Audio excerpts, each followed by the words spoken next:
Mafia brothers के दोहरे हत्याकांड के बाद से ये चर्चा है कि अतीक के फरार बीवी शाइस्ता परवीन सरेंडर करने वाली है। हाल फिलहाल में उसके सरेंडर को लेकर कयासबाजी तेज हो गई है। ऐसा इसलिए क्योंकि अतीक की फरार बहन आयशा नूरी के वकील ने कोर्ट में सरेंडर करने को लेकर अर्जी दी है।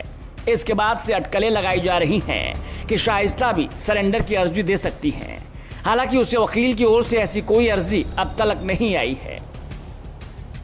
बाप कानून का कारिंदा और बेटी 50,000 की इनामी, ये कहानी उसी शाइस्ता परवीन की है जिसके पीछे यूपी एसटीएफ हाथ धोकर पड़ी है।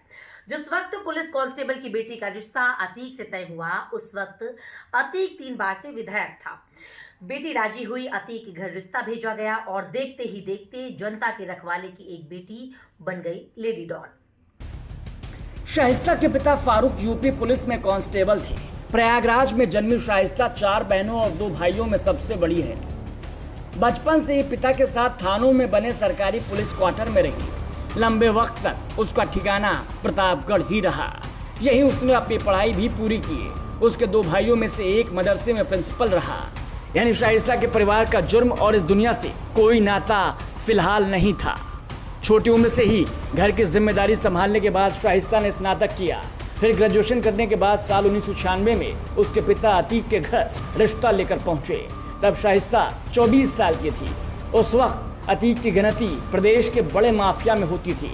तब तक वो 1989, 91 और 93 में लगातार 3 बार निर्दलीय विधायक चुना जा चुका था। शाइस्ता के बारे में सुनकर अतीक ने भी रिश्ता मंजूर कर लिया।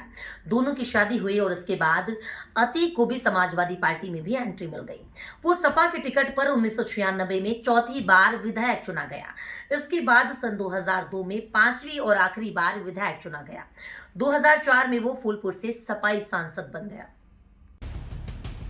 2005 में जब बसपा विधायक राजू पाल की हत्या हुई तो पूरे देश में इसकी चर्चा होने लगी। मायावती ने मुख्यमंत्री बनते ही अतीक और उसके भाई अशरफ पर कार्रवाई शुरू कर दी। इसके बाद शाइस्ता भी अतीक के गैंग और कारोबार में सक्रिय हो गई। अतीक और दोनों बेटों के जेल जाने के बाद शाइस्ता ने गैंग और कारोबार को संभालना शुरू कर दिया। छोटा बेटा असद भी सक्रिय हो गया। दोनों मिलकर प्रयागराज से लेकर कई जिलों के बिल्डर्स और व्यापारियों को धमका कर रंगदारी मांगने लगे। जेल से प्लान अतीक बनाता था और बाहर शाइस्ता और असद उसे कामयाब बनाते थे। शाइस्ता भी राजनीति में अलग मकाम बनाना चाहती थी। यही वजह है कि 5 जनवरी 2023 को उसने बसपा की